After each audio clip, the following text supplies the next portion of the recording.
So you might not be speaking. I'm not seeing a lot of people jump out right now. That's okay. You might want to place it in the chat box. And the reason why I love to ask, what are you coming here? What are you looking for? Is because it helps me shape our class to your specific interests. So as those emerge, please know that you can always place them in the chat box. I'm going to keep an eye on that. I'm also going to keep an eye on you. So the way that I like to begin is by let's open up to gallery view so we can see everyone in the room. And that's in the top right corner. You can hit speaker view or it can say gallery view. And I invite you to place yourself on video if you can. You know, not all of us can. I'm one of those people that will be like a wicked multitasker and I'll go to the webinar and I'll do the dishes. I'm going to invite yourself to bring yourself all the way present, because your presence is going to be what calls out our conversation today. There's going to be several times when I'm going to invite you to speak. I'm going to have questions, and I'm not just, they're not esoteric questions. They're real live conversations. And I love to hear your voices, and your thoughts and your ideas are what will drive and inform a lot of what comes forth. So I invite you to give yourself this great gift. And the reason why I like to begin by looking at each other. And I really invite you to take a look around our room. There are people, oftentimes when people tell me where they're from all over the globe. And Zoom, hi Rachel, and Zoom has given us this opportunity to really see each other in a different way. We see each other into each other's homes. We've come to this class on sacred storytelling. So I invite you to begin just by noticing, what are the stories that you are consciously, unconsciously creating by looking at all these people. And also, I'm inviting you to really look and allow yourself to be seen, because we are going to enter into this magical field of storytelling, which is a co-creative process. So these are your co-creators today. So take a look around and see who is on this journey, who's on this path, who are the other people who see story not just as something that can be used to manipulate people through marketing, which is something, or through TV or things like that, but people who are saying, oh, I want to reconnect to this ancient art, this ancient form of storytelling. I want to engage story as a sacred art. And so I want to give us a moment to see, oh, who are we sharing this journey with? Who else is walking this path with you? So if you're just hopping on, the invitation is to really bring yourself fully present and to allow yourself to be seen, to allow yourself to be heard today, either through when I ask questions. I love to hear your voices. You can always pop your comments in the chat box. I'll read them. And um, and here we go. And I'm just seeing Delia, who's coming in from Seattle, is saying she has ideas and stories. She doesn't know how to start and go from notes to a finished story. Okay, well, at the end of today, I will give you a story recipe and you will have an opportunity to go from beginning to end. Okay, I love that big smile. Yay. All right. So let us begin by closing our eyes.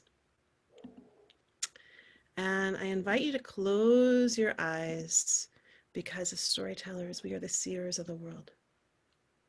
So allow yourself to come in, close those eyes, and bring your attention all the way inside of your own personal story, your personal journey. And as you do this, I invite you to really notice, how are you seated right now? Your body will tell everything about how you're living your story. Are you leaning forward? Are you leaning back? Are you slunched down? And without changing it, without making a story about it being right or wrong, first I want to invite you just to really feel how it feels to be in this position. Just noticing. Just to be noticing without making something right or wrong, I think, is one of the greatest skills, and one of the skills of mastery that storytellers can hold, where we can hold the allness, the wholeness of life. We can tell the whole story. We can see the light and the shadow and make space for both and all beings and all things to be true and together at once. We play a very, very, very unique role, especially in these times. So that now that you've noticed your positioning, and now that you're sort of noticing, oh, am I over leaning in? Am I overextending? Am I Am I not meeting the world by leaning back? Am I so slunched down that I can't feel the strength in the core of my body? Now I invite you to imagine that there's this thread at the top of your head and it pulls you up. Oh, and your spine gets nice and it's supported, right? And your core organs get a little bit of support. And now you can take that first nice deep breath. And I invite you to take a nice deep breath with the intention to receive. Receive the gift that you have given yourself today, this whole hour to play with story, not just any story, but with your story. And so breathing in all the way down on the bottom of your belly, feeling that expansion, making space for something new. Then as you exhale, exhaling slowly, and you might just want to shake out your shoulders, shake out your neck as you exhale, shaking out the day so far. And I'm going to invite you to continue with that nice slow breath. This time you might want to place your hand on the below your back and breathe into your lower back. See if you can expand the muscles there. Just noticing that when you put your attention on something, it can shift and change. Same thing with our stories. And exhaling. And I'm going to invite you to continue with your breath as you also consider this key question. This is the question that I believe is really at the forefront as you step forward to what is it to become a conscious creator in our times. And that question is, what are you in service to? What are you in service to? And I bet you are already doing it without thinking about it or naming it. But now we're going to have this opportunity as storytellers to name the things, to give them shape and form through our language. So what are you in service to? It might be love, connection, unity, compassion, communion, caring. These are all positive things. I'm assuming that we're on the team of thriving, of creating a thriving world for all beings. You're hearing me speak to a lot of the positive things. I invite you in this moment to get really clear about what you are in service to.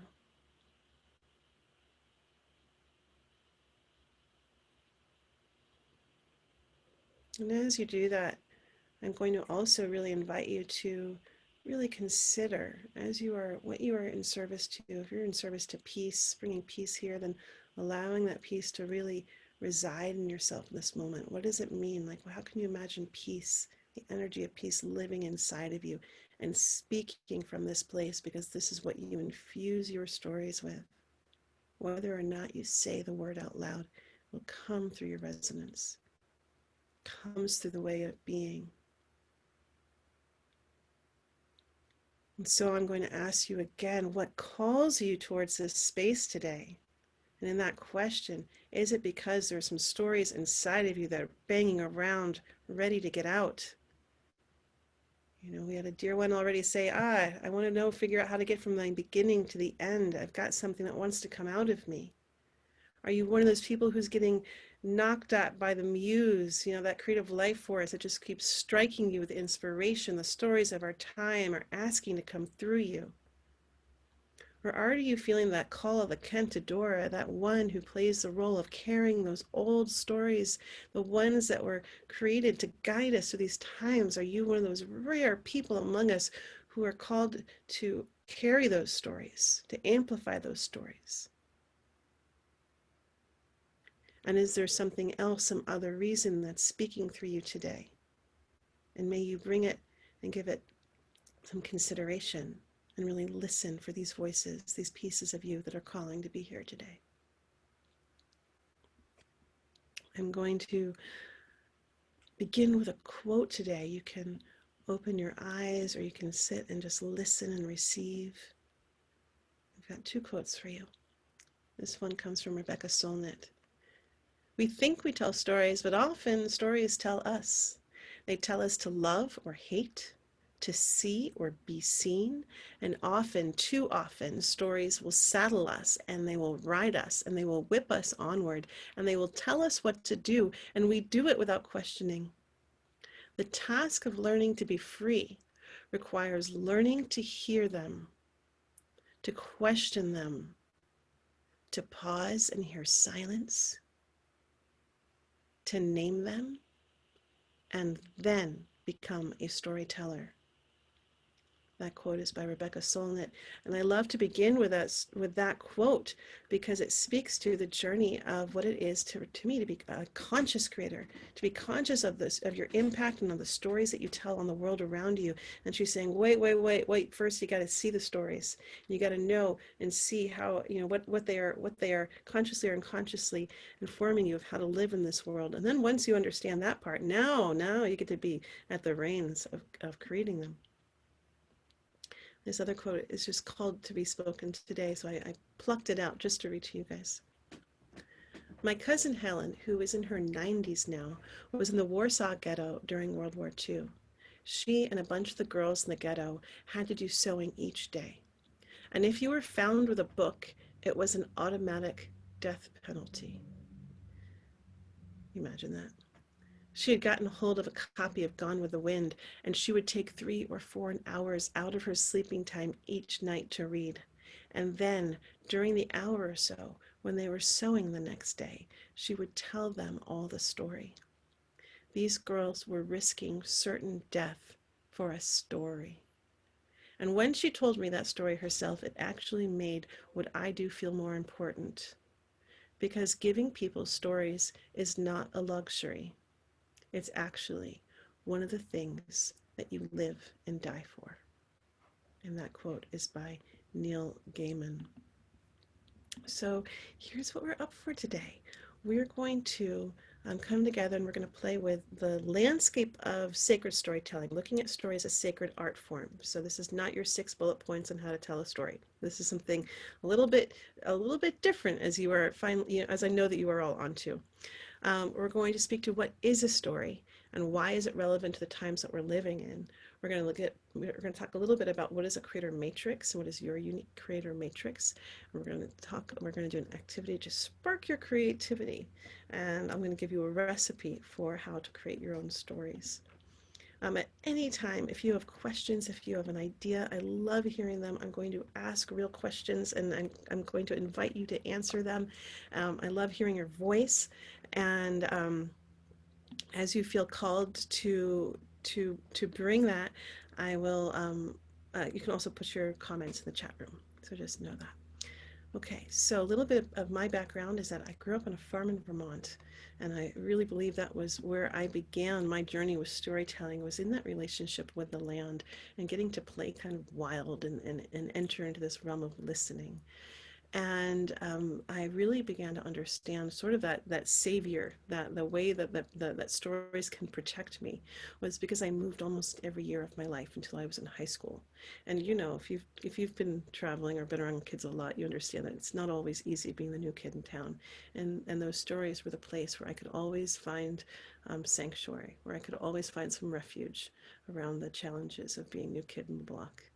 I began to understand the healing power of story and the responsibility of story when my best friend in high school committed suicide. And I went to that place that had always been my refuge, that writing, that storytelling, as a place to make sense of something that was completely illogical to me at the time.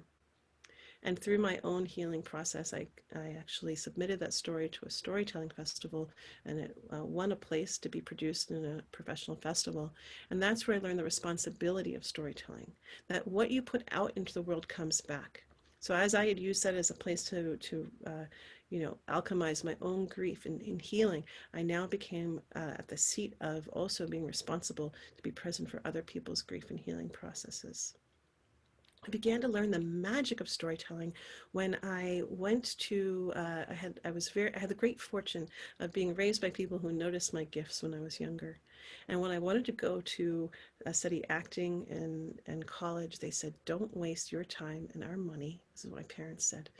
Go find yourself an acting school in New York City and we'll support that. So I did. I went to New York City straight off, and I got to work in the professional world of theater and off Broadway and in summer stock. And I got to feel that magic that happens in the room. There's just something palpable. And I got really curious about how to harness that energy. I could feel it. Something came alive.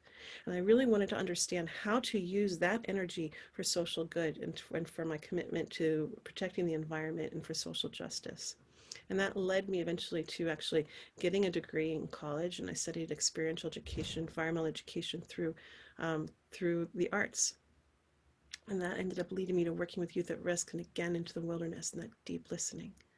And eventually I would end up working with Al Gore and producing and hosting the Green Channel at his television network, really bringing together that power of story and social good. And I really believe that if you gave people the information, that would give them the inspiration, that would move them to motivation, it would move them to activation.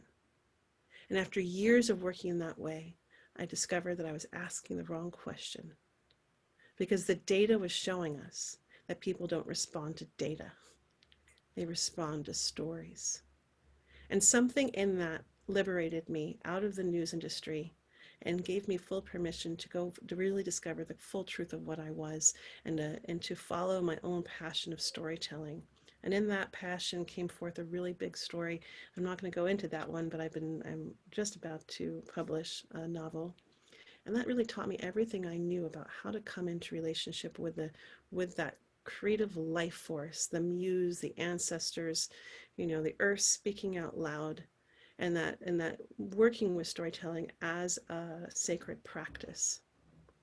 I ended up working with story in that way, in the form of mystic storytelling, creating story ceremonies to create healing for the collective and for the individual.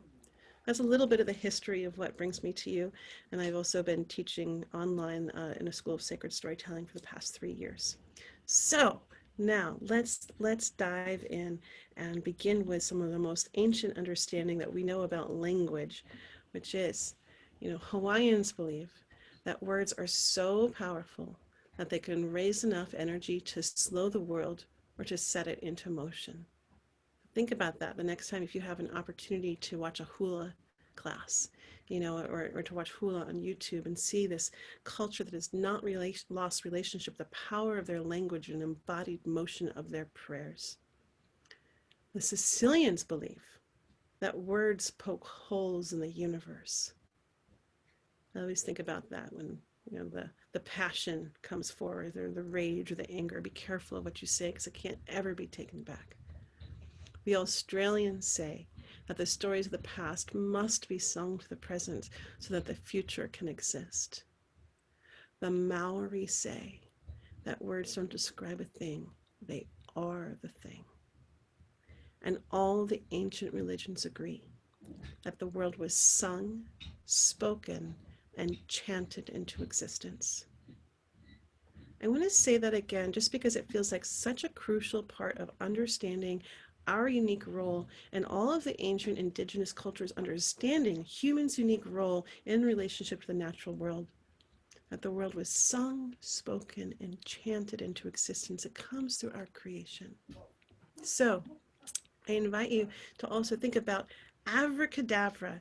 It's one of the oldest words on the planet, and it means I create as I speak. It's from the Aromatic mysticism. So now let's just dive into that big question, that big potent question of what is a story? What is it? What is a story? I would really love to hear your ideas about what makes a story a story. What is a story? And you can speak it out loud. You can raise your hand. I'll see you. Or you can put it in the chat box.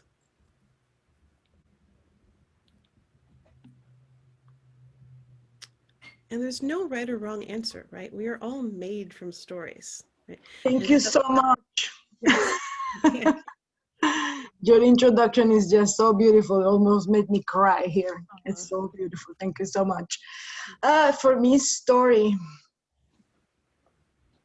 A story, I don't know what it is, but it tells something. It moves you. It teaches you something for me. Mm-hmm. So you're talking about the story does something, and you're talking about almost something that has I'm hearing it does something, it teaches you something, it moves you. So I'm hearing that has a life force in it, Okay, and I love these teaching stories. A little history about teaching stories that many people, teaching stories is something that we've lost a lot of us have lost relationship with. And I was once at the Pioneers conference, and there was the Indigenous storytelling tent, and there was this fellow in there in his early 30s, and he has this young little boy, and he says, I had lost relationship with our teaching stories. And I was so embarrassed. We'd go to the ceremonies. My little boy's doing all the bad things. He's taking food from people's plates. He's bumping people in line. And all I could do was say, no, no, no. And he was so embarrassed. And then he remembered that he could call on this teaching story, this part of that had been a part of his culture for a very long time. So they went home and they made a story about good otter and bad otter. Good otter does this, bad otter does that.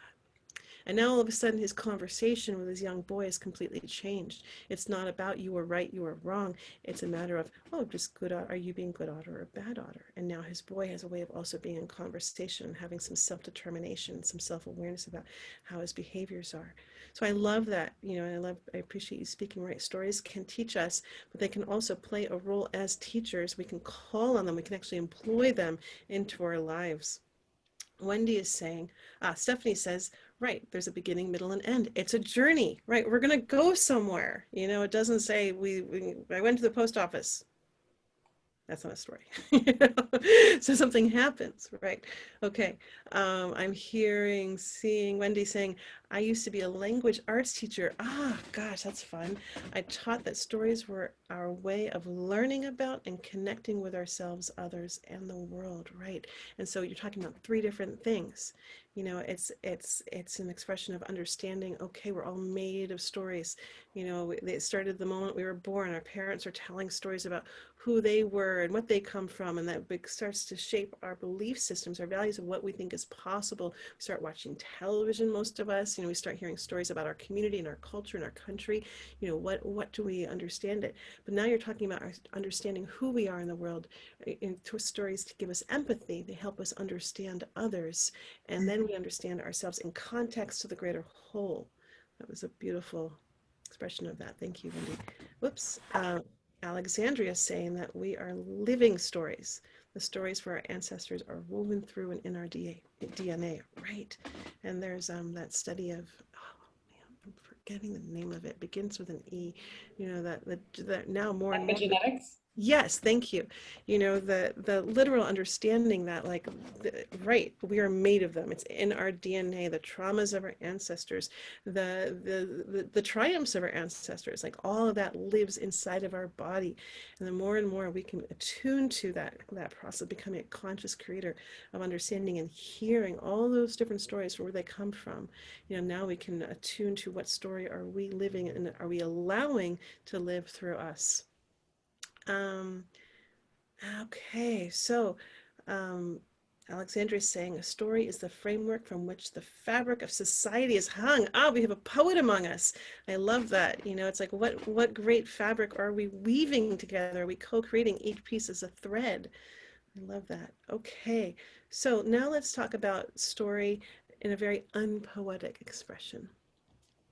So if we understand that humans have always explained themselves in the relationship to the latest technology, we understand that computers are the technology of our time.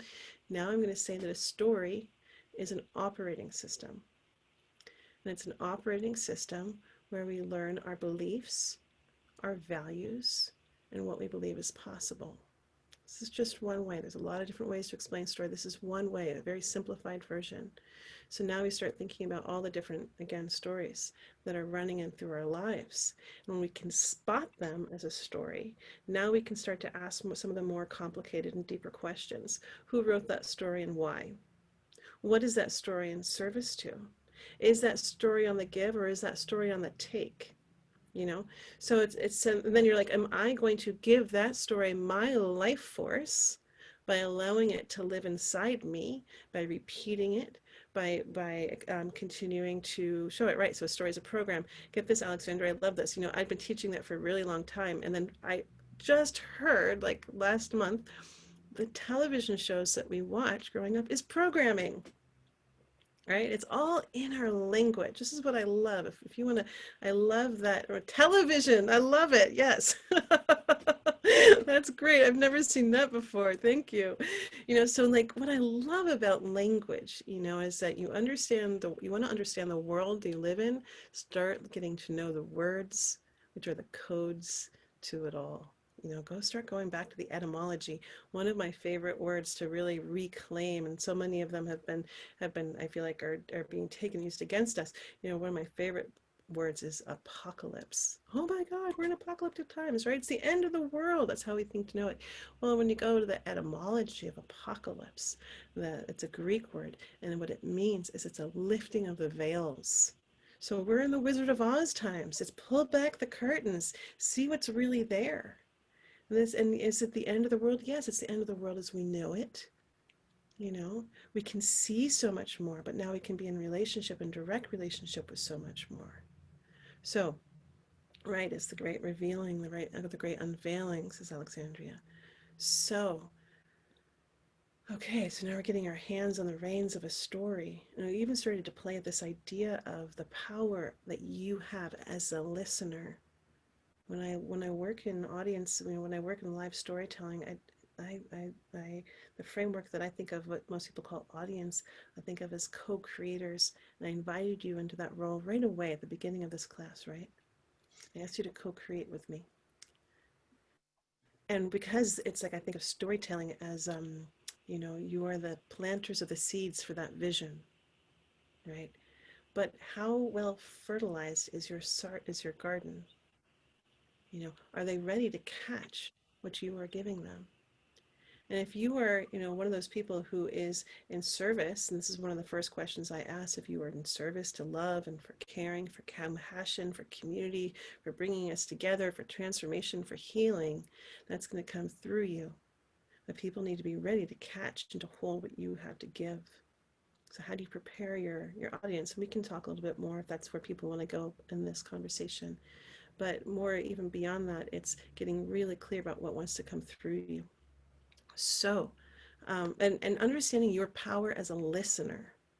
I'm not saying ignore the stories of the world. If anything, to become a witness, to become someone who is so attuned to being able to see all the stories and then have the discernment about which ones you carry. If there's any mythology, I write in mythic stories, and I've been working on a story about Corona, and one of the chapters is, oh, we are in the times of many stories happening at once.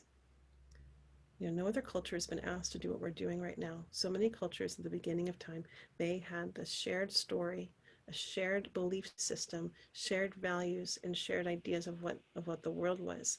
We're being asked to do something that no other culture has ever done before. This is extraordinary. To have so many people coming together of so many belief systems, so many different values, so many different stories, and how big, how expansive is our capacity to hold all those stories at once. And again, as a storyteller, now we're going to start getting into what does it mean to be a sacred storyteller? What is your responsibility to creating that kind of large, expansive space for yourself, for others, and for the world, as someone brought us that explanation of a story. Okay, so here we are. What is a sacred story? What makes up a sacred story? No right or wrong answer. And what I love in this moment is this is a moment where here we are in this collective field, we're co-creating together. What you say determines and influences what I say, right? What you think actually determines and affects what I will say. Um, and so there's this moment where you can kind of listen to that impulse, that creative life force, that inspiration, your intuition. It's your time to speak, and our bodies will start to do a little action, right? But you might not know what you're going to say. That's okay. That's that moment where you get to engage eloquence. Eloquence is not about being strategic or knowing exactly what you're going to say. It's about being grounded to the earth and alive and open to spirit and allowing it to speak through you. So I invite you But in. it's soulful to me. What was that, Richa? Something soulful that touches my soul. That is sacred. Okay, something soulful, something that touches your soul. And so I'm going to play with the idea that there's something universal in that. Something that I speak can speak to you. Does that resonate with what you just said? If I may, I think of the sacred stories as anything that facilitates intimacy and connection, in that, where two experiences, two lives, two perspectives touch and come together and something alchemical happens. Ah, great. Anytime we touch that moment, Mhm. my system recognizes it as sacred. Yeah. So you're speaking to that distinction between stories that call us together, that connect us rather than pull us apart. So again, what is a story in service to? And now you're saying, oh, this story is in service to union, connection. I can tell a story about the Holocaust. I can tell a story about war. I can tell stories about horrible things, but in a way that brings us together, in a way that shares an understanding, or brings us to a place of compassion, or brings us to a place of feeling something that we wouldn't have access to. Thank you. I'm seeing a story that comes from the heart, from instinct, says Delia. Right. So now she's talking about resonance. It's not conceptual. She's saying, oh, I can feel someone's heart in a sacred story. Tia is saying that it's creating a memoir in compassionate healing trauma through divination. Wow, you just said like 15 things with like 6 words. It's kind of amazing. So she spoke about talking about a personal story. She talked about healing a trauma, that stories can serve as medicine, both in the telling of them, which is one form, and the sharing them. And when you're doing this through the realm of sacred storytelling and sharing healing and traumatic stories, there's a process that we can go through where we can write the story for our own healing. But then there becomes this moment when it becomes to be, what about, sorry, I'm not seeing your face anymore, who just spoke just a moment ago. I think that was Sheila, who says, now there's a universal, now it touches me. And what happens in that process where it's not just about you, it becomes about everybody. This is the intention. Why am I telling the story? I'm not just, there's a time when we have to tell the story in the healing process because there's something very powerful in being witnessed and being felt. And that is that trauma healing loop that Thomas Hubel, if you're not familiar with him, he's great. If you're doing that healing trauma work, there's this moment of when I feel you feeling me. Okay, so that's one part of the healing process. But then becomes this another journey, and this is where I'm talking about sacred storytelling, where I come to the threshold and I say, I have something to give to you. This isn't a story that's just about me and my upset and my trauma. I'm now taking a story, placing it in the context of initiation, something that a lot of us don't get to go through in a specific strategic way in our everyday culture, because we don't have those rituals in place anymore. But telling our stories can bring us back to that process and that way of seeing things as an initiation. So now that really painful thing wasn't just something that happened to us, but it's something that called out our gifts, that in the process of it happening called forth a kind of medicine, something that wasn't there before, something that could have been in service to us. I'm listening to me very carefully here because I am playing through a specific lens of looking at things, right? So you might buy the story, you might not. There's no right or wrong answer. It's just a matter of, are we living in the same story? But can I take that really crappy thing that happened and make it into an initiation? Now I look at it through this lens. Now I tell the story in a very different way. I think of stories like trees. They are not designed to stay the same. If their stories are staying the same, then we're staying the same and we're not growing and evolving. So as we grow and change because of our stories grow and change. It was a beautiful TEDx talk, TEDx Charlottesville, by this older fellow who tells this amazing story about how he broke his legs as a child, and his mother said, you will tell the story, and you will tell it, and you will tell it until it tell it. You will never tell it the same way, and it will always change because you are changed by this experience. That's some mom wisdom coming right through. So I really always invite you to allow your stories to change, because you change perspective. You can see things that you couldn't in the moment. And then that becomes, and now I want to give you, a gift. Okay, I want to give you the wisdom that I've earned, not just the knowledge that I learned, right? The wisdom that I've earned through my life experience. And may my life be fueled for your life. That's what I think of as part of a sacred story. I'm giving you my heart resonance. I'm giving you my intention. I'm giving you the gift of what I'm in service to. And I'm throwing breadcrumbs behind me. Oh my gosh, I made it through the minefield. Now I want you to help, I want you to have more fun. Skip over those things that I found and caught along the way. And I feel like we're part of the evolutionary process. That's why I think this whole call for a new story, to be really aware of what we're saying when we're saying, oh, I want a new story. I listen with a very careful ear to that, because if we keep saying we just want a new story, are we saying that we want to disconnect from an old story? There's something very powerful about disconnecting from an old story, but we always know where we came from, because that means that our stories are embedded and enriched with the wisdom of those who we've come from. We're not having to reinvent and do the same mistakes over and over again because we refuse to know and learn what got us here. We understand what got us here. Now we've got a deeper, richer, bigger, wider story. So Leah, thank can you I for ask that. you a question? I have an inquiry about what you're just talking about. It's Sheila again. Um, I I really deeply appreciate you talking about allowing our stories to shift and change and move and grow with us. And I find that if I'm looking around in the environment now where everyone's like, well, you're flip-flopping, or that's not how you told it last time, culturally, there's this, seems to be this broader story right now that wasn't true in my experience even 10 years ago. Mm-hmm.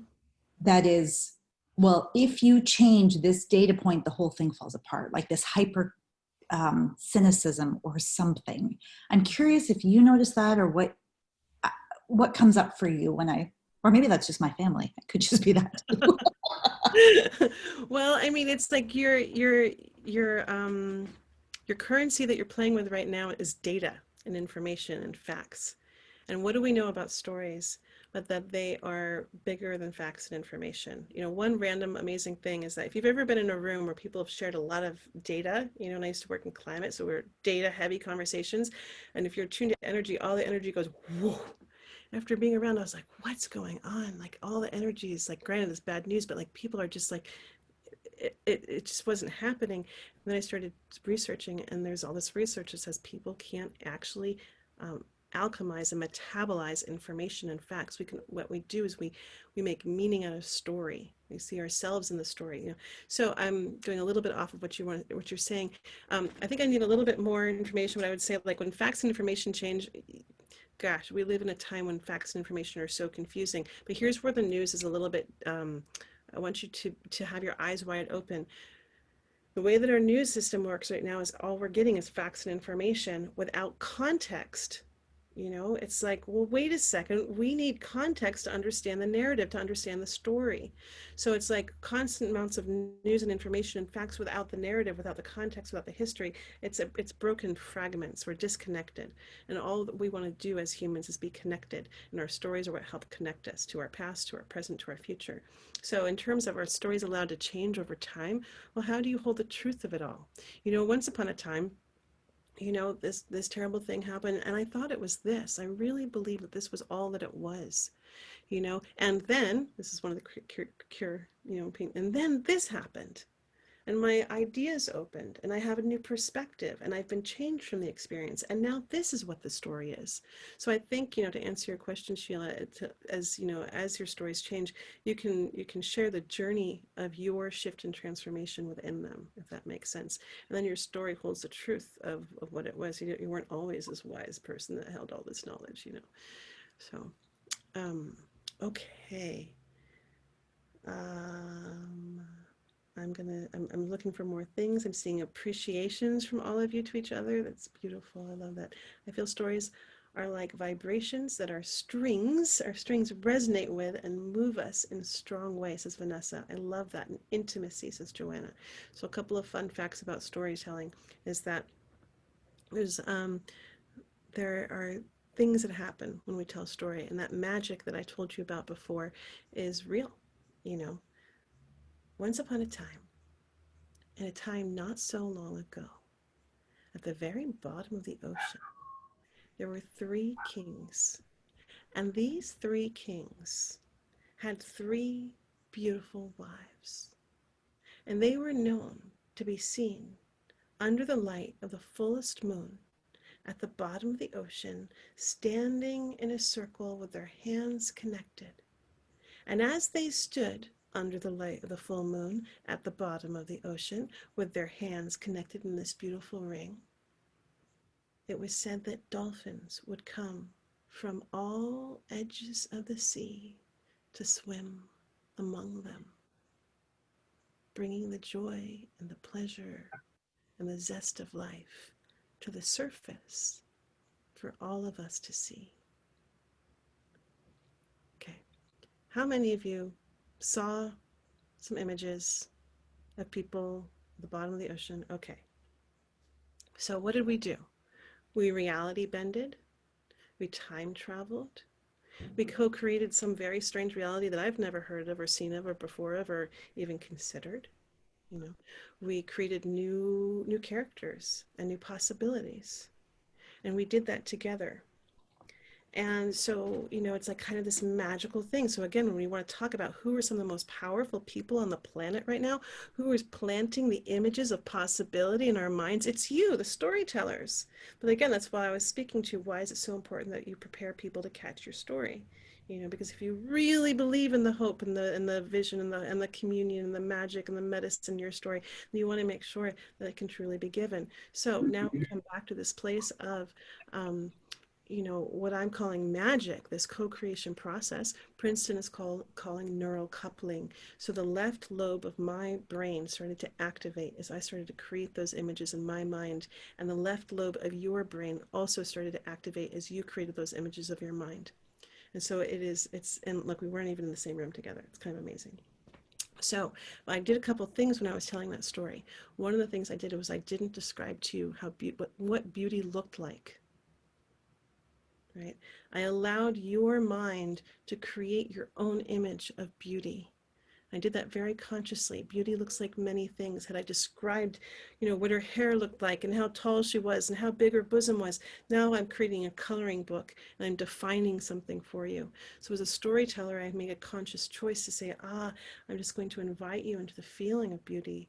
And then you're going to create that image in your own mind. And now you have more freedom and ideas of what that might look like and how it can live in your life. So just a little fine-tuned point in there. So another way of looking at what a sacred story is first of all, the very nature of me calling something sacred is a setup. It's a setup because as soon as I call something sacred and call on that language and employ it, I am inherently calling something else not sacred. Now we're in a mess, right? Why is one mountain sacred and the other one isn't? I don't know, because it called it that. But I am employing that language right now.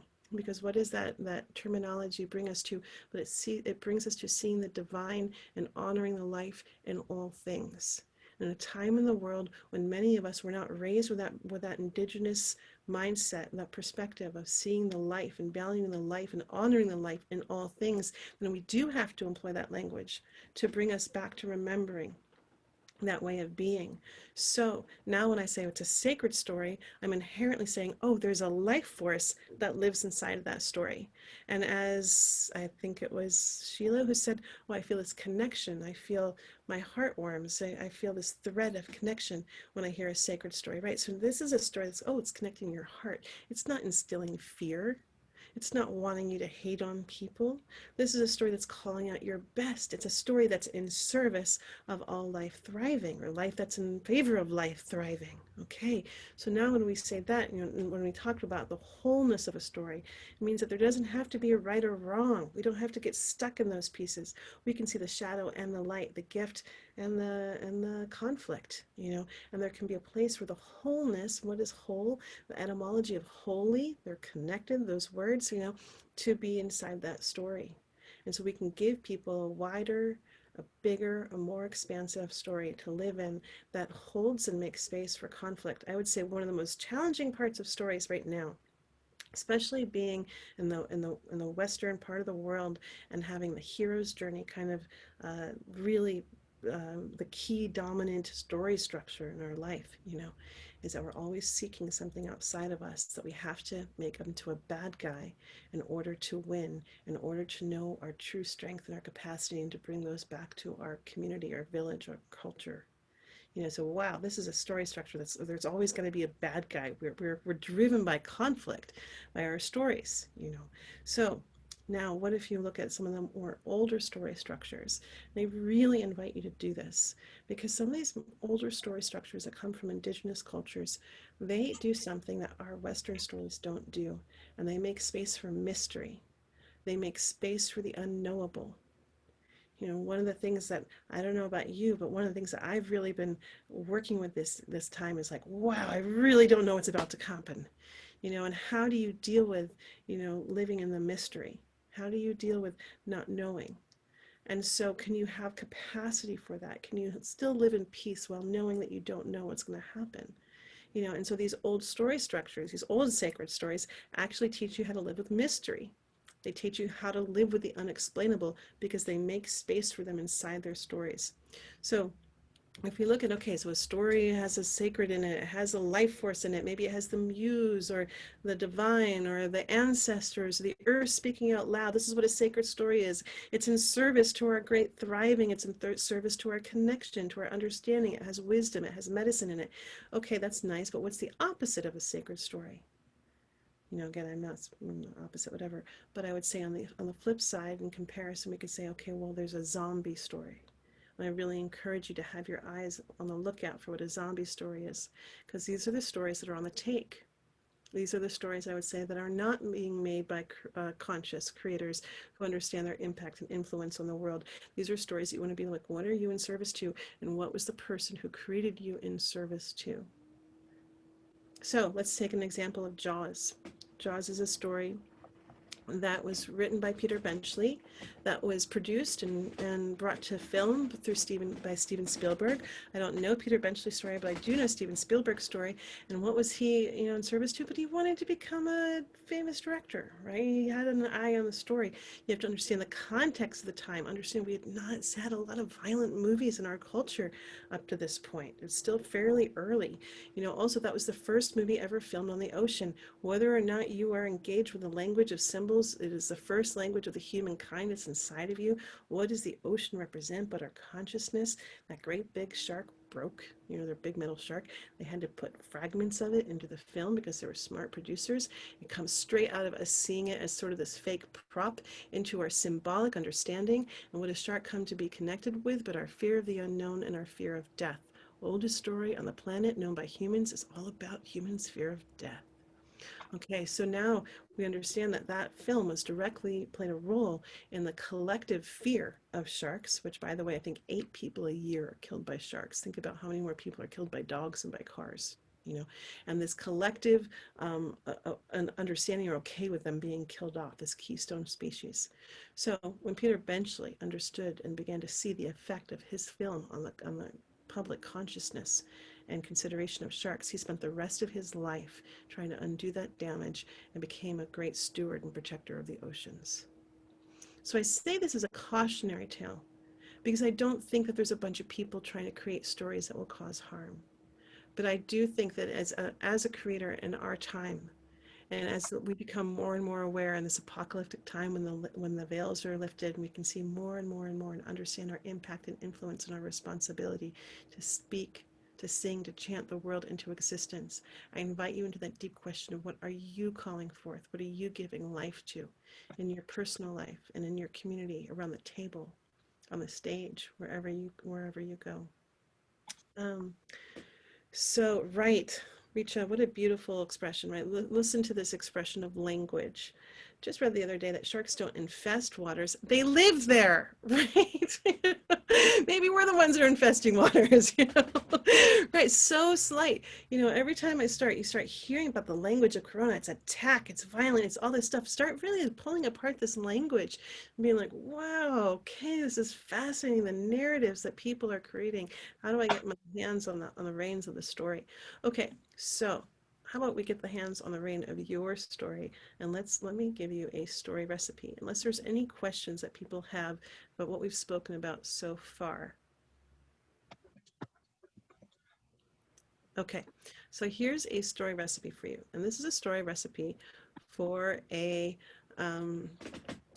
wisdom story. Okay, and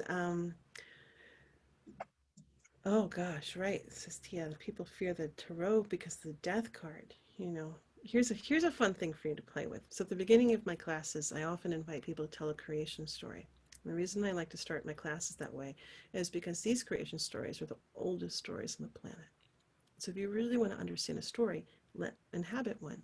Let it live through you. You will begin to hear the rhythm, the way of story, and how it lives inside of you as a human. So one of the things I discovered after hearing hundreds and hundreds and hundreds of creation stories is that many of them begin the same way. We live in dark times, okay. It begins in darkness. right? And then the creation of something new comes. And then I started to hear, sorry, I gave away the punchline of my own story. But then it's like, what do we hear about our own times? Oh, we're living in dark times. Oh, we're repeating these old stories. Ah, out of darkness comes the light. The new stories, the form of creation comes from this place. But now let's unfold this language even more and become even more conscious about the language that we live in. Because when we say we live in dark times and we make this negative association, now let's start thinking about what is it if you consider your skin color to be dark? And what is to have this unconscious messaging being sent? That darkness and fear and all this stuff is all wrapped around each other. So how can we understand that what we're really saying is dark times? It's like, oh, we live in times of great mystery. Now, what does it mean to be a storyteller that's speaking that into the world? We're living in a time of great mystery when the unknown was allowed to walk beside us, to sit at our tables. And how did we become so comfortable to understand that as we live in the mystery, we were the creators of what would become understood and known in another time? Okay, now you're telling a different story that has a different resonance, that is landing in our systems in a slightly different way. Okay, so all you have to do is say death, and then I was off to off to the races with this other story. But I like to say that, right, what is the end of anything is the beginning of another. It's just the end of a chapter so that the next one can begin. Okay, so your wisdom story. Your wisdom story is that moment in your life that really sucked, because some of you might be like, I don't have any wisdom. And I would say, I bet you do. What we're going to do is we're going to polish up some of those gems. Well, this is a really sucky time in your life, a time that you're so glad you never have to go back there again. And don't worry, because you're not going to go back there in the same way.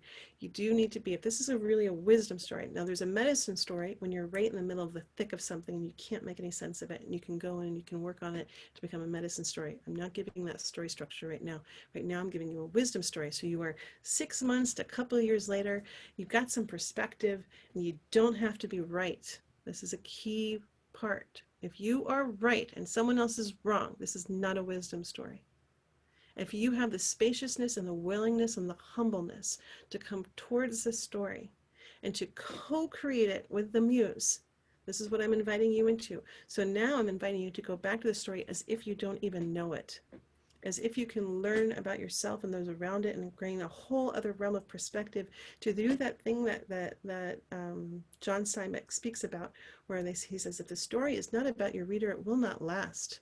So now your story is not just about you, but it's about this universal experience that all humans go through. And that's why we're taking the story and we're now looking at it and we're positioning at it as if it's an initiation story. Okay. So you've got your sucky moment. And now we're going to go back to, okay, where does your story really begin? Where does your story really begin? And so when we say that, now we're understanding that the archetype of the storyteller is the spider. This person who weaves, this being who weaves all the dimensions and all of time. Stories are not linear, they're multidimensional. Your life is something that's been made up by a series of events. So when I tell the story about when I was diagnosed with cancer, that story does not begin on the day that I was sitting in front of in front of a doctor's office, in front of his big long table with this guy across from me, shoving this huge thick document that I was supposed to sign. That story does not begin on that scene. That story begins when I was 4 years old. When I was 4 years old, I had this beautiful tapestry that was in my bedroom, and it was hand woven by a friend of my mother's, and it was of this woman who was giving flowers to all the kids in the neighborhood. And on this tapestry, it was written, Leah, my name was in it, Leah, give what you have to others. It may mean more than you dare to think. And I was just this little kid trying to make sense of the words that I was reading. Give what you have.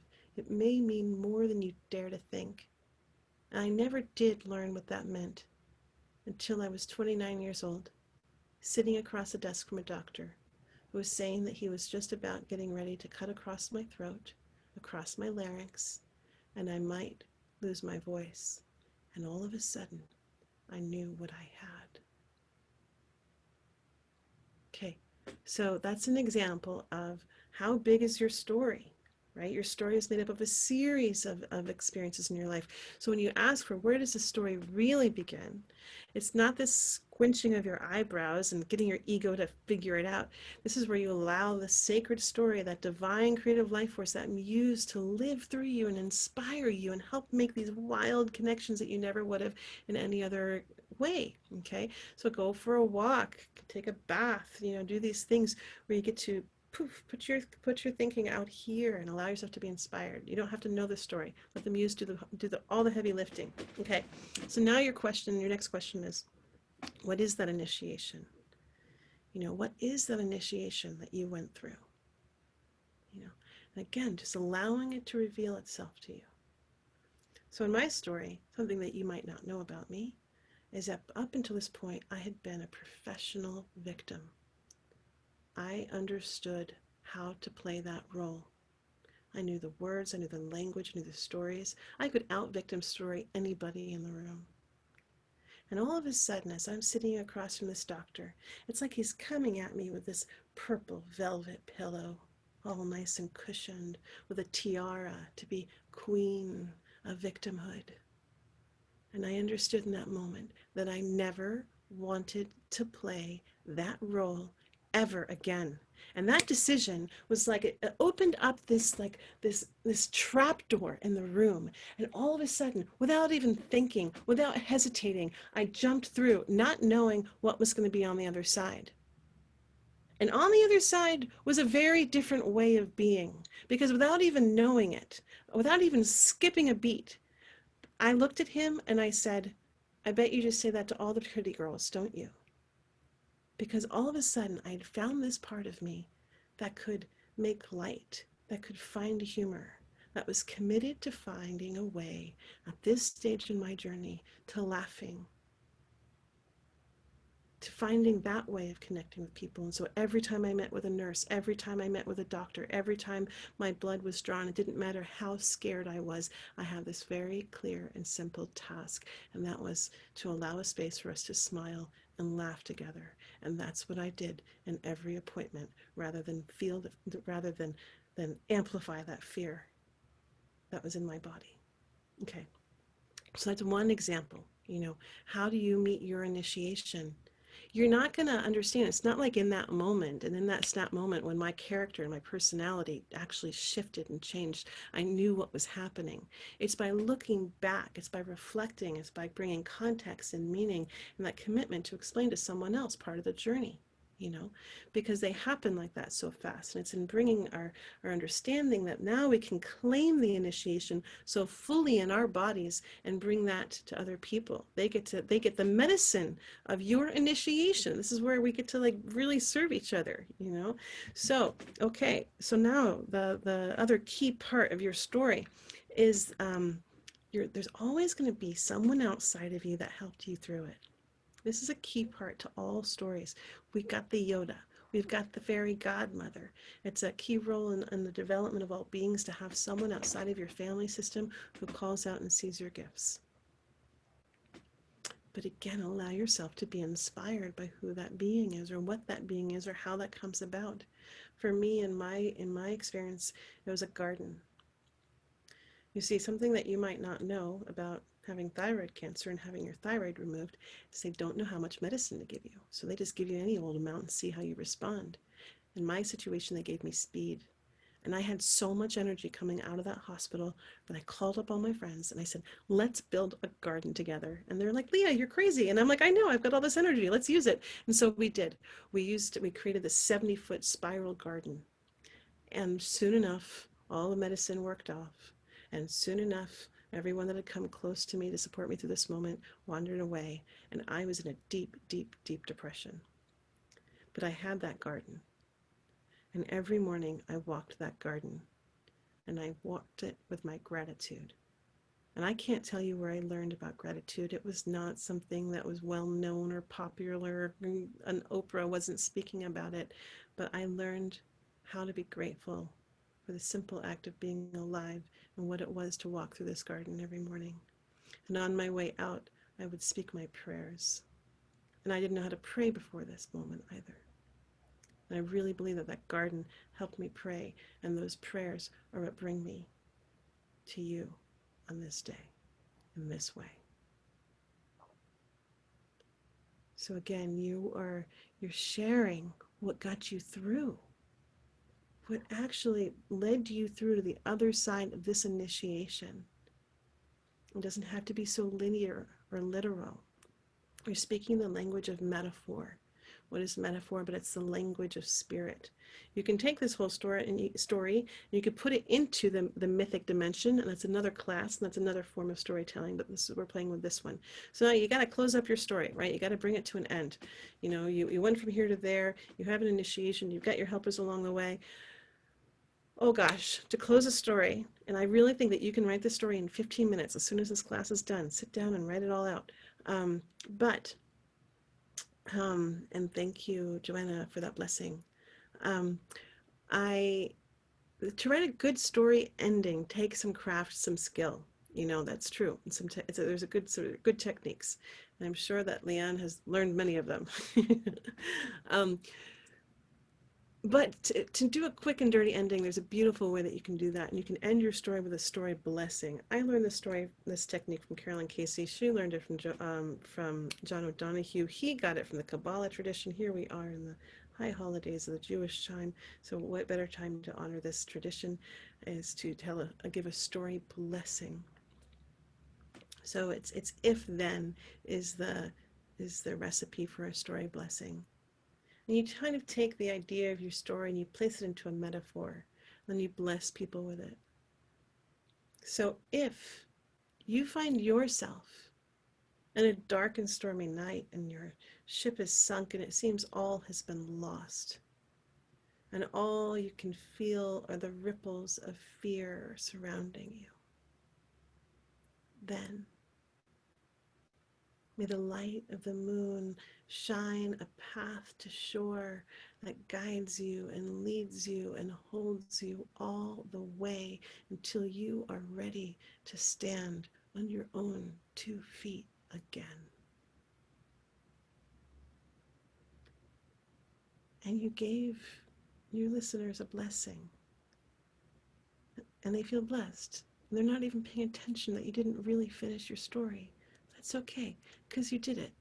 You told your story, you brought them to the end. So that's a quick way that you can end your story. So that is our class for today.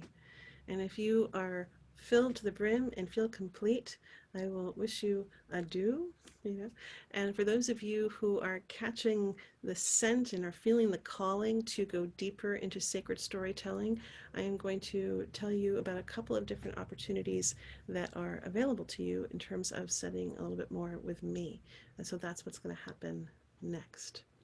So thank you everyone who has come and participated in the realm of sacred storytelling, and may you continue to carry forward your stories. Okay, so here are some things that are coming your way in terms of storytelling. And I'm going to share my screen and I'm going to show you a couple of things, and I'm going to give you the links to look at this. You're welcome, Marguerite. So the class that's beginning this next Tuesday is called Sanctuary. And I'm putting the link right here, and I'm also going to share it on my screen.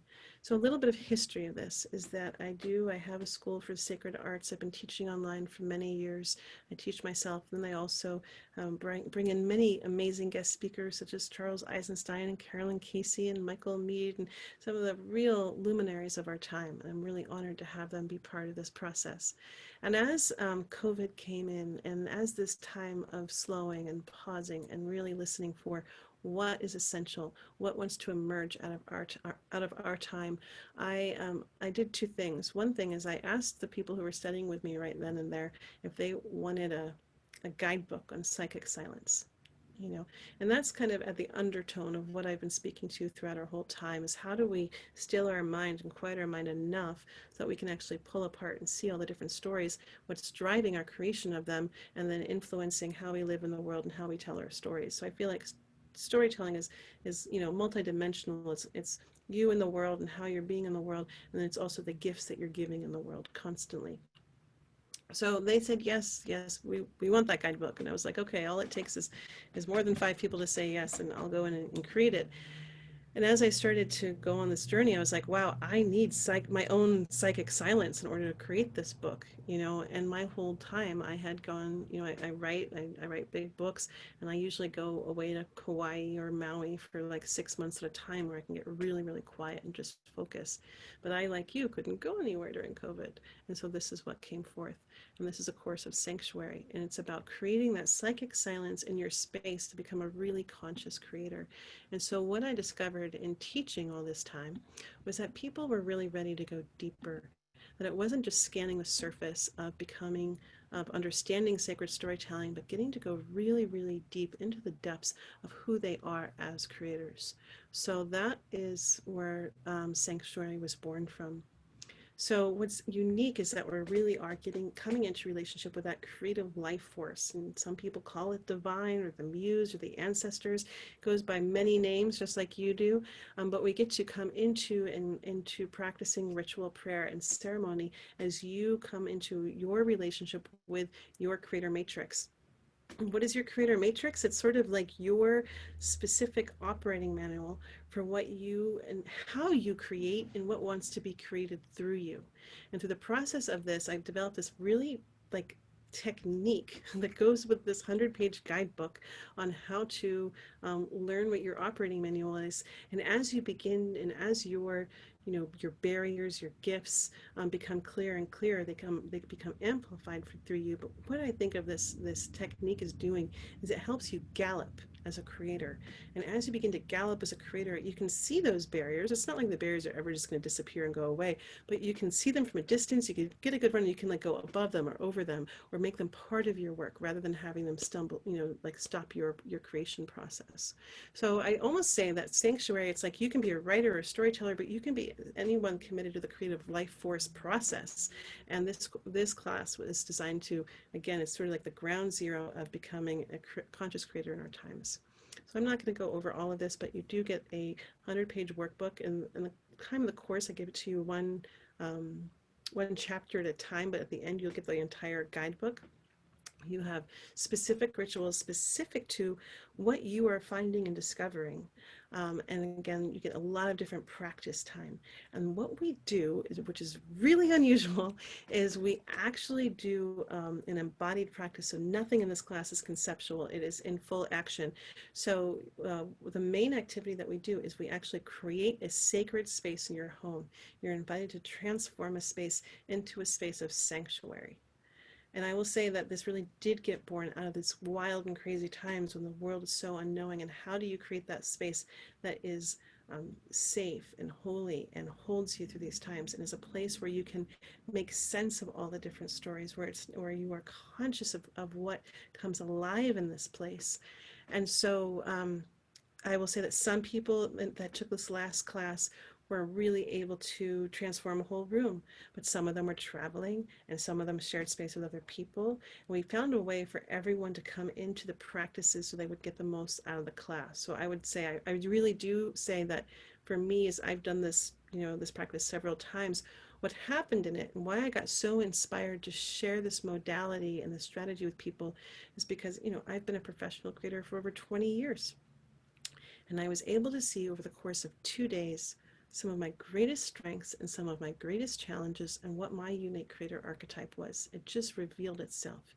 And I almost wept because I was like, if I could have seen this with so much clarity, things, it's like, it was just kind of, I was like, I want everyone to be able to get to see this so that you can have in like 2 days having, these things revealed to you so that you can consciously work with them in a way that really moves the barriers.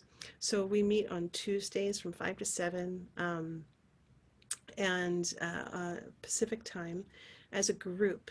Then you also get your group, your unique group of greatness. These are 3 other people who you get to meet with outside of class, who will hold you accountable to your goals and to your visions, who will also witness your personal journey, and who's really calling out your greatness. And I always feel like, gosh, when we have those people who are committed to calling out our best parts, we need those allies in our lives. And I've seen many classes, you know, where people will continue to meet with these groups, where those connections of those that really support each other's, um, you know, creator lives coming alive, continue to maintain.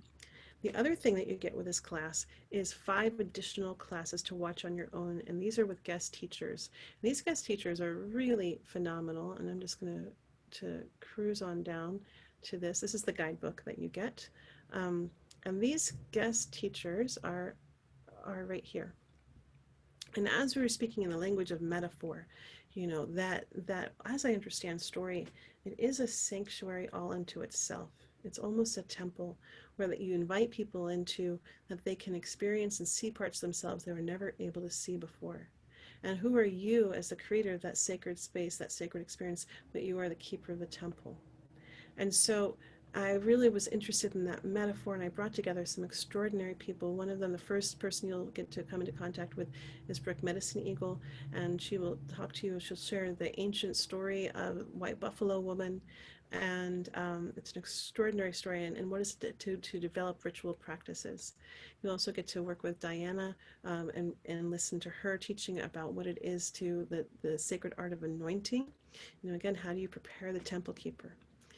Elaine will speak to you about finding the sacred temple within. People adore Kristen's class, where she talks about creating a sacred symbol, and you get to create a sacred symbol for your space. And then, as I spoke so much about that storytelling, it's like you are sharing the seeds, the visions that you're planting, the seeds of medicine. And so we are getting to be with Alika from Maui, and he talks about permaculture and gardening. I'm seeing a lot of questions coming up, so I'm going to see. If we register and need to miss some Tuesdays, will we get the recorded sessions? You bet! Every class is recorded. I always say come live, because that's where the fun and the action is. You'll never see me talk this much during a class. It's much more engaging, interactive. You work one-on-one, you work in small groups, we work as a whole. You get to create in class and have time to do that. But if you miss a class, there's recordings. Joanna's saying, different times and days. Are there any other options? Sadly, working these hours. Isn't that a bummer? I do have several other classes, so I can talk a little bit about those. So for Sanctuary is the introductory class for a year-long program that I do, and this one, I did one before that was normally my classes are from 10 to 12 Pacific time in the morning, because that's, we get more of an international participation. For this one, a lot of people wanted a 5 to 7 p.m., so I'm rerunning the introductory class to the year-long program. So this one's from 5 to 7 p.m. There is the year-long program. The way that it works is it's based off the natural rhythms of our planet. And so sanctuaries are those 6-week classes where we go inward, and it's sort of like winter, fall, and we're exploring, you know, what are we made of? What's the material that we're working with? And then we take a 2-week break and we come out to have a skill sharing story class. So the next skill sharing class will be wisdom stories. And that will you know, I showed you a little bit of the recipe, but we'll go through a 4-week practice, and you'll get to write your stories, you'll get to workshop your stories, you'll get to practice your stories, and then you'll get at the end to tell your stories. So you'll come out with a story fully embodied and expressed through you. And we do that many times throughout the next sanctuary class, but then we take 2 weeks off, and then we go into what's called a sanctuary power and purpose. And we're looking all about that, digging internally to find all of our material and content about what puts us into relationship with our life force power, and how is our purpose, how does it want to be expressed through us. And then we'll come out to tell the medicine stories. So, and we take a 2-week break, and there's medicine stories. So when you register, you might register for the whole year. If you're like, wow, this is my jam, I want to go on the full journey of all of this, then tell me and I'll send you the whole curriculum. Our designer has been off for the past month, so it's kind of amazing not to be able to show you the whole curriculum, but it's all there for you. Or you might say, hey, I just want to do one semester at a time. You know, or I want to do one class at a time, and it's designed so that you have a full, complete experience out of every 6-week and 4-week segment. When you sign up, if you're saying, wow, I want to do sanctuary and the wisdom stories. When you sign up for them both, you get $50 off. If you're someone that's like, wow, I really love this and I want all my friends to come too, when you invite other people, I say thank you by giving you $50 off of your tuition. So just do know that and maybe you're going to say, this isn't for me, but I want to invite other people, then that $50 can go right in your pocket. So that is one of the ways that I just like to say thank you, by sharing this work with other people. The other thing, are there any questions? And I'll tell you about my advanced program. Any questions about all of this? You're welcome, Joanna. Okay, so the other program, yes, Rachel. Oops, you're on mute. There you go. Is it okay if I ask it out loud? Oh, yeah. Okay, so I would love to join you in some fashion. Unfortunately, I'm unable to for some time, but I'm hoping that this is like an ongoing thing that you can, okay. Like in the future, like maybe 6 months. Yeah. Okay. So this is the beginning of a 9-month program. And so it's all in 4-week and 6-week segments. And I also tell people, in terms of COVID, you didn't speak to this, but I'm just going to speak to it, that, this could be the not the easiest time, or not the right time in terms of finances. And we do create payment plans. So if there's something that would support you in terms of creating a more extended payment plan, that is absolutely available to you. How much is this course, says Vanessa? So the 6-week class, which is 6-week classes with 11 classes plus your times to meet with people outside of class, that is $350. And then the 4-week class is $250. And when you register for them both, you get $50 off of that. So that's how that works. And when you're like, wow, I'm feeling in my bones this aliveness, and I want to come forth, and I want to really take a stand for being a conscious creator, for being a sacred storyteller in the time, really knowing that your voice matters, and that every story you tell is a part of creating the future, and it's about giving your medicine, backwards and forwards through these times. I'd say, well, go for it. And I'll even encourage you by throwing in our library. And I have a library of 30 hours of classes from master guest teachers, those people that I spoke of before, Michael Mead and Carolyn Casey, and all these beautiful, extraordinary teachers, deep thought and philosophy that really deepens and expands your own understanding of story and storytelling in our time. And that I throw in as a gift for when you register in the next 2 days. So just know that that is available to you. Normally our library costs $197. So it's a fun gift. Okay, I'm going to give you guys 2 other ways to play. Maybe 3, why not? And then we'll be done in just 5 minutes. So this is Artemis. Oops, this is upcoming classes, sorry. I'm just going to give that to you, and then you can just see on your own all the different classes that are coming up. There's an intuitive drawing class that Kristen is teaching right now, which is an incredible class. It started, the first class just happened, but you can jump in. There's still time if you really want to work on opening your creative channel in that way. And then the Artemis Circle is an advanced class. And this is a class that if you are interested in this, you need to schedule an interview. Yay, Vanessa, I love that your inner creator is beaming with excitement. So Artemis is a class that was really born out of when I was working with people over time. It became really clear that they were deepening and expanding, and that it was beginning to be time to really curate, foster a place for leadership, for those who understand that they want to work with story as a tool for healing and transformation, either for themselves or for the collective. And so the Artemis Circle is a 13-month program that's only designed for 13 people. And I will say that we're halfway filled, and the women that are in this class are just spunky, alive, alive on purpose. And fun. It's really coming out to be a fun, potent group. And so I'm just going to show you this. And I loved it. As I was inspiring, I was like, oh, right, I'm calling for the Earth Guardians, the people who are really coming alive or are alive in their power and purpose and want to come into leadership. So you might not see yourself as a leader or facilitator today, but you really want to develop those skills. And so this is a multidimensional class in terms of it brings you the skills for not only just storytelling, but also how to facilitate circles, how to really be aware of group process. And so you're really looking at, you know, some of the work that we do is creating story ceremonies for large groups. And so you'll really build in your capacity and those different skill building.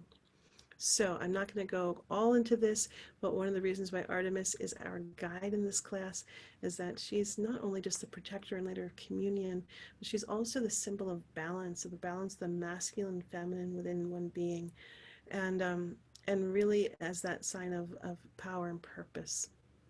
What we do is we meet once a month for one Saturday a month from 10 to 6 p.m. So it's a long class. We enter into this field of story ceremony. And no, we don't stare at Zoom for all those hours. It's a time when we work as individuals, we work in small groups, we work as a collective. You get to work on your own. And it's a time when you really get to commit yourself to being a creator. And so you're really held in that structure. As a group, we will create 3 different things over the course of those 13 months.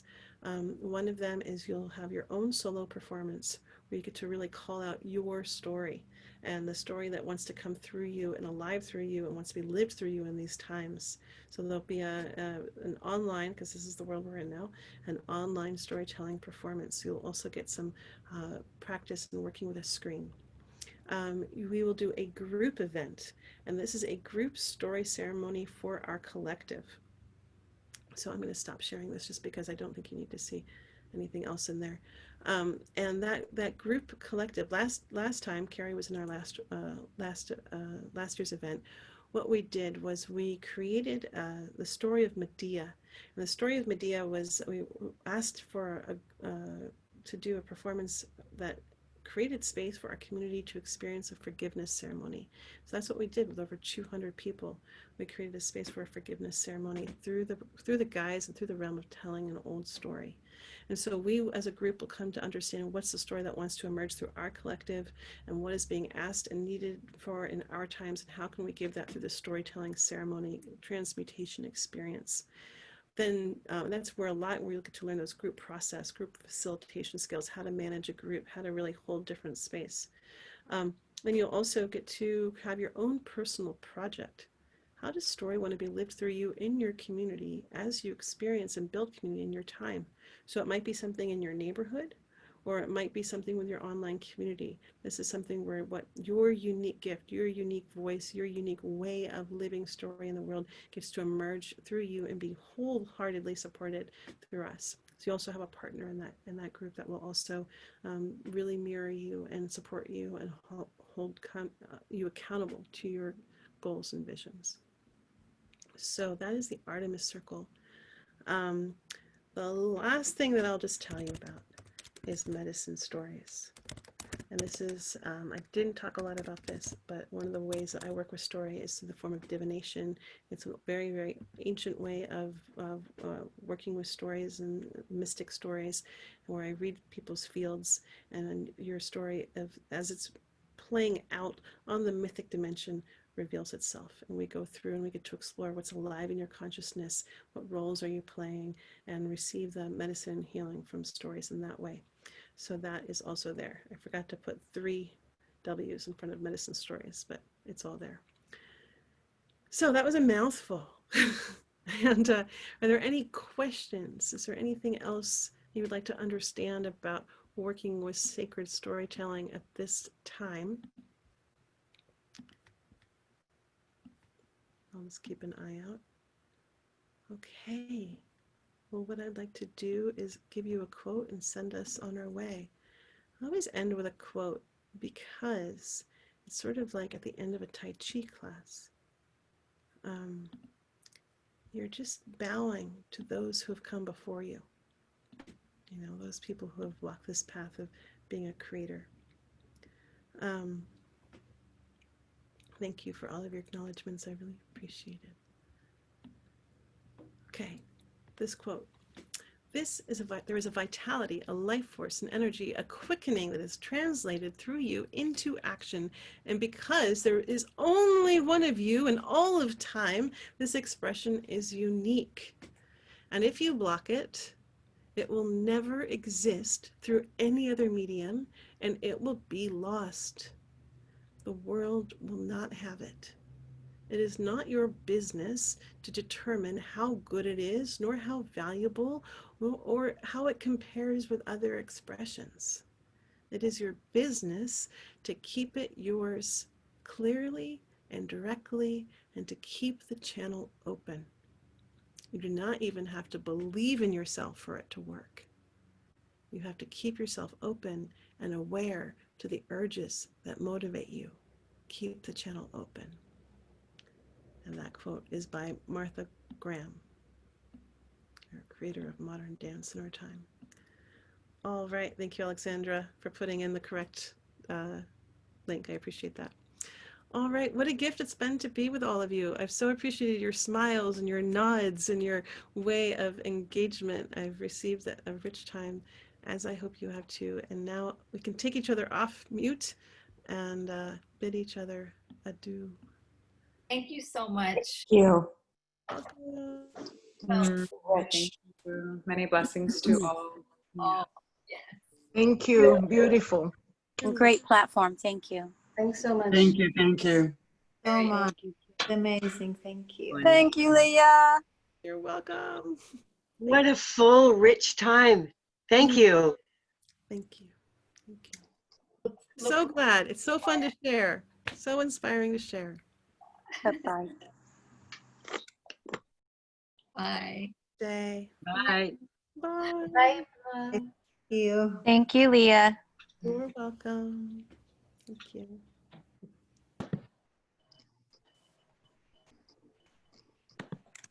I'm gonna hang up now. Bye.